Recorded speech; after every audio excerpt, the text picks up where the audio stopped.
तो हेलो दोस्तों, नमस्कार। आज हम लोग इस वीडियो में डॉक्टर मनोहर रे की कक्षा 9 की गणित की अभ्यास एक के प्रश्नों को सॉल्व करेंगे। तो देखते हैं कि क्या है आज का प्रश्न नंबर 1। तो यहाँ पर पहला प्रश्न हमारा दिया गया है कि 20 और 40 के बीच के समस्त धन पूर्णांक लिखिए। यहाँ पे है समस्त सम धन पूर्णांक लिखिए। तो देखो यहाँ पे धन पूर्णांक आपको बताए थे जो 0 से 1, 2, 3 ये प्लस वाले अनंत तक ये होते हैं हमारे धन पूर्णांक। अब इसमें कह रहा है सम धन पूर्णांक, तो इसमें से जो सम वाले हैं वो हम लेते चलेंगे 2, 4, 6 ये वाले। ठीक है, तो यहाँ पे आंसर हमारा होगा 2, 4, 6, 8, 10, है ना। लेकिन ये यहाँ से हमें शुरू नहीं करना है, यहाँ पे कह रहा है 20 और 40 के बीच। तो हम कहाँ से शुरुआत करेंगे? 20 से। तो 20 के बाद क्या आएगा? 22, 24, 26, 28, 30, 32, 34, 36, 38। ठीक है, ये हो गया हमारा प्रश्न नंबर 1। आगे प्रश्न दूसरा कह रहा है कि 1 से 10 तक अभाज्य धन पूर्णांक लिखिए। तो यहाँ पे हमें पहले पता होना चाहिए कि अभाज्य संख्या क्या है। तो अभाज्य संख्या वो है जो या तो खुद से कटे या 1 से कटे, यानी या खुद से विभाजित हो या 1 से विभाजित हो। और धन पूर्णांक अभी आपको बताए थे 0, 1, 2, 3 ये। अब उसमें से हमें अभाज्य छांटने हैं। एक अभाज्य संख्या नहीं होती है, ये बहुत बड़ी गलती होती है तुम लोगों की। और इसके बाद वाली जो संख्या है ना 2, ये बहुत पावरफुल है, इसकी हर जगह पैठ है। ये सम भी है, पूर्णांक भी है, अभाज्य भी है, ये सब में फिट होती है। और इसमें लोग गलती कर देते हैं, इसको अभाज्य नहीं लिखते हैं।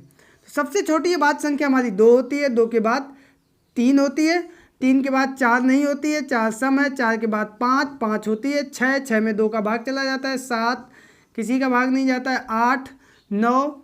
तो यही संख्या है 2, 3, 5, 7। ये हमारी धन पूर्णांक भी है और अभाज्य संख्याएं भी हैं। तो 1 से 10 के बीच अभाज्य धन पूर्णांक हो गए। आगे है 2a+1 का क्रमानुनायी, यानी इसके आगे वाली संख्या क्या होगी? तो 2a+1 और इसमें +1 जोड़ देंगे तो ये हो जाएगा हमारा 2a+2 और यही हमारा आंसर हो जाएगा।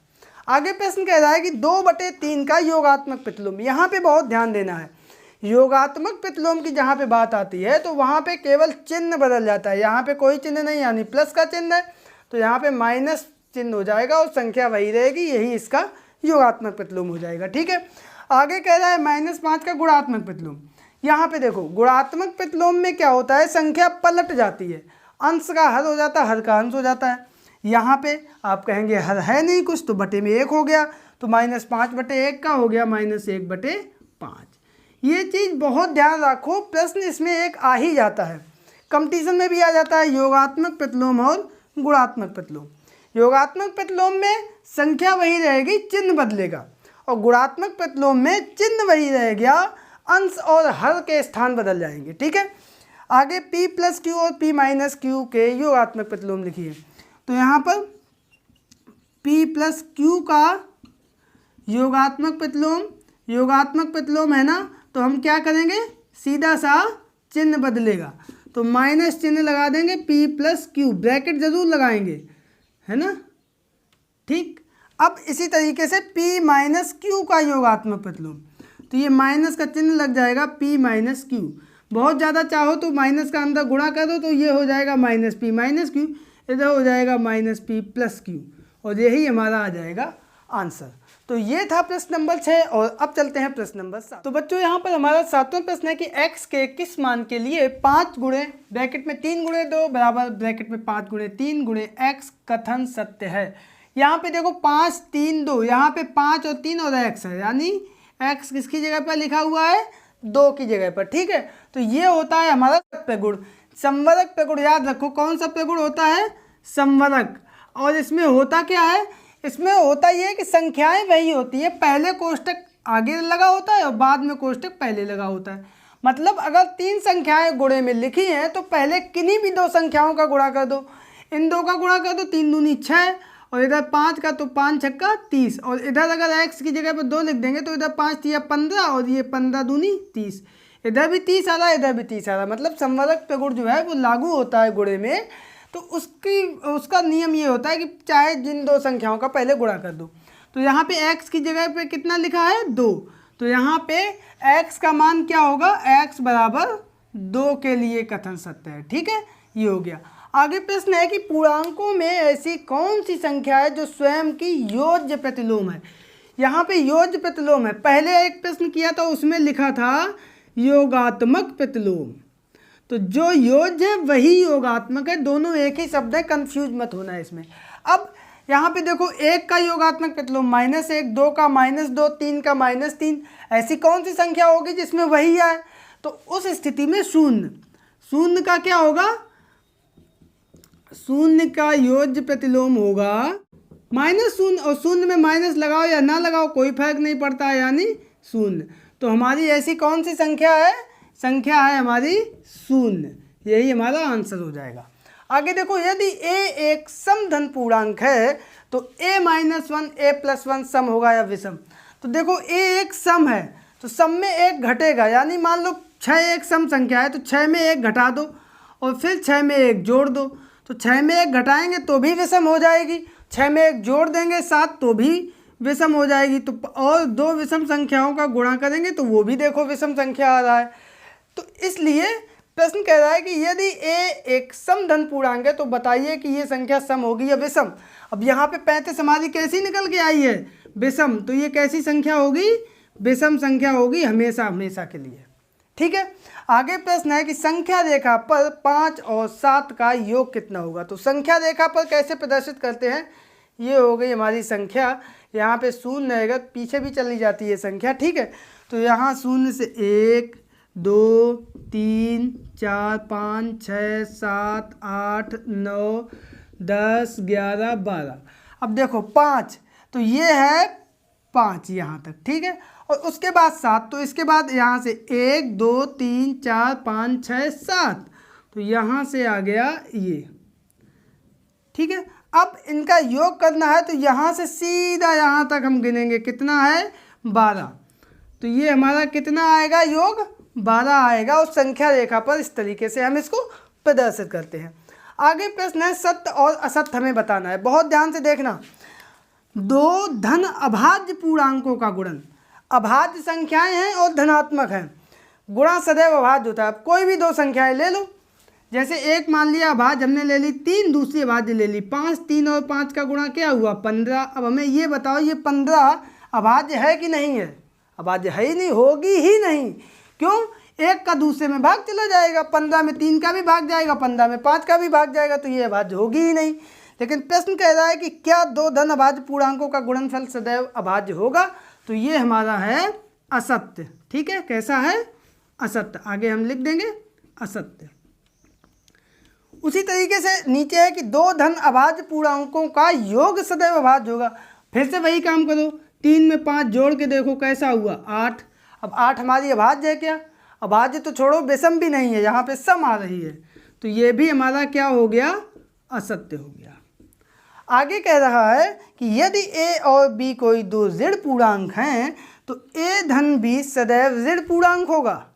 मतलब a और b दोनों ऋण हैं, यानी माइनस के मान लो 2 और ये है माइनस का 3, तो ये हमारा हमेशा कैसा होगा, तो ये -2 -3 -2 धन 3, ये हमेशा हमारा ऋण पूर्णांक ही होगा। तो ये हमारा लिखा है सत्य।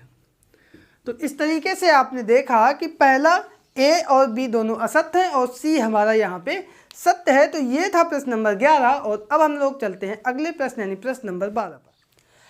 तो बच्चों यहाँ पर हमारा 12वां प्रश्न है कि यदि a एक धन पूर्णांक है तो दिखाइए कि संख्या a ब्रैकेट में a+1 ब्रैकेट में a+2 ब्रैकेट में a+3 संख्या 24 से पूर्णतया विभाजित होगी।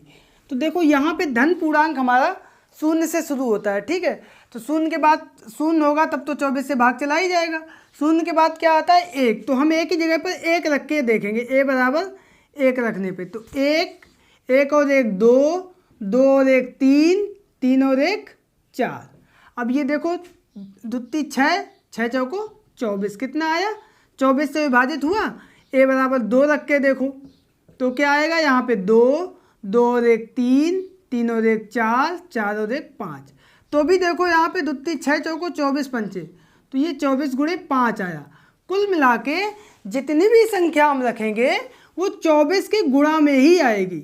इसका मतलब ये हुआ कि ये संख्या 24 से पूर्णतः विभाजित होगी। तो हम लिख देंगे अतः a+1 a+2 a+3 24 से विभाजित होगी। ठीक है, तो ये हमारा हो गया प्रश्न नंबर 12। अब 13वां देखते हैं कि यदि a एक सम धन पूर्णांक है, कैसी है, a हमारी सम है और b हमारी कैसी है, b हमारी विषम है। बहुत ध्यान देना, एक सम संख्या है एक विषम संख्या है। तो बताइए कि निम्नांकित संख्याओं में कौन सी संख्या सम होगी। अब देखो a सम है, सम की घात 2, कोई भी सम संख्या ले लो उसकी घात 2 करके देखो। जैसे 2 की घात 2 4, कैसी संख्या हुई, सम। 4 की घात 2 4 चौको 16, 8 की घात 2 8 अट्ठे 64। ये जितनी भी संख्याएं आएंगी वो सब सम होगी। इसका मतलब ये संख्या हमारी कैसी होगी, ये भी हमारी सम होगी। विषम संख्या की घात 2, विषम संख्या हमारी है 3, 3 की घात 2 3 3 9, ये भी विषम है। लेकिन हमसे पूछ रहा है कौन सी सम होगी, तो ये हमारी संख्या हुई विषम, तो इससे हमें कोई मतलब है नहीं। a+b एक सम और एक विषम, उनका योग क्या होगा, 3 और 4 है ना, क्रमागत है, सम और विषम है, तो 4 3 कितनी हुई 7, विषम हुई। इसी तरीके से 5 और 6 एक सम एक विषम, 6 5 11, तो ये भी हमारी संख्या कैसी हुई, विषम संख्या हुई। आगे एक सम और एक विषम, इनका गुणा करके देखो, 3 चौको 12, ये भी सम हुई। 5 और 6 सम विषम है, 6 पंचे 30, ये भी सम हुई। इसका मतलब दो संख्याएं जिसमें एक सम हो और एक विषम हो, उनका अगर गुणा हम करते हैं तो वो संख्या हमें मिलती है सम। वही काम यहाँ पे है, a+1 एक संख्या और उसके आगे वाली संख्या, यहाँ पे a सम है यानी 4 और 4 के आगे 5, 4 पंचे 20, 6 6 के आगे 7, 6 7 42, 8 8 के आगे 9, 8 9 72। ये सारी संख्याएं कैसी आ रही हैं, सम आ रही हैं, तो ये भी हमारी कैसी संख्याएं होंगी, सम होंगी। इसी तरीके से विषम और उसके आगे वाली, 3 चौको 12, 5 छक्का 30, आप भी अपने मन से संख्याएं देखना और ये सभी संख्याएं हमारी निकलेंगी सम। तो इस प्रकार से हमारी कौन कौन सी सम संख्याएं हुई, ये हमारी सम हुई, ये सम हुई, ये सम हुई और ये वाली सम हुई। तो ये सारी संख्याएं सम होंगी, बाकी दोनों ये और ये विषम संख्याएं हैं। ठीक है, आगे प्रश्न कह रहा है कि धन पूर्णांकों के किन गुणधर्मों के अंतर्गत निम्नलिखित कथन सत्य है। तो पहला है 3 गुणे 8 धन 7 बराबर 3 गुणे 8 धन 3 गुणे 7। 3 का गुणा पहले 8 में, फिर 3 का गुणा 7 में। ये होता है हमारा योग का गुणा पर वितरण नियम। ठीक, आगे है 3 धन 5 धन 9 एक ब्रैकेट में, 3 धन 5 और 9 दूसरे ब्रैकेट में। ऐसा प्रश्न हमने पहले भी किया था। ये होता है साहचर्य नियम, और कौन से पे है, योग पर, तो योग का साहचर्य नियम। आगे है 3 गुणे 2 बराबर 2 गुणे 3, यानी गुणे में संख्याओं के स्थान बदल दिए गए। ये है गुणा पर क्रम विनिमय नियम, क्रम बदल जाते हैं इसमें, ये याद रखो। ये नाम जो है कोशिश करो याद कर लो, ये आगे हाई स्कूल इंटर तक पीछा नहीं छोड़ेंगे। जहाँ पे क्रम बदले क्रम विनिमय नियम, जहाँ पे 3 संख्याओं में, ये इसमें 3 संख्याओं में कोष्टक इधर उधर हो, वो साहचर्य नियम होता है, और जिस चिन्ह पे होता है उस चिन्ह का, और ये वितरण नियम होता है। ठीक है, आगे 3 गुणे 5 बराबर 1 गुणे 5, तो यहाँ से 5 और 5 कैंसिल हो गया, a बराबर 3।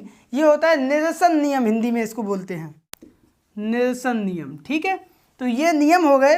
अब आगे एक प्रश्न और लास्ट में दिया गया है, वो है हमारा कि संख्या रेखा पर -5 -2 0 1 2 5 को दर्शाइए। तो यहाँ पे लाइन कर ली, बीच में 0, इधर -1 -2, पीछे की तरफ -3 -4 और इधर -5, इधर +1 इधर +2 इधर +3 इधर +4 इधर +5। तो देखो 5 कहाँ पे है, ये है 5। ठीक है, तो ये 0 से इधर हो गया 5, 0 तो यहाँ पे है ही, 1 ये यहाँ पे हो गया, 2 यहाँ पे हो गया।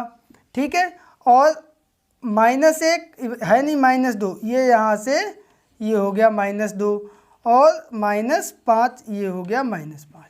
तो ये संख्या रेखा पर इन चिन्हों को हमने दर्शा दिया, और इसी के साथ दोस्तों हमारी ये एक्सरसाइज फर्स्ट ही कंप्लीट होती है। आई होप कि आप लोगों को इसको समझ में आ गया होगा। फिर भी कोई समस्या है तो कमेंट करके हमें ज़रूर बताएं, और अगर एक्सरसाइज समझ में आई है तो दोस्तों के बीच में शेयर करें, और लाइक करना तो बिल्कुल भी मत भूलना। मिलते हैं अगले वीडियो में, तब तक के लिए नमस्कार।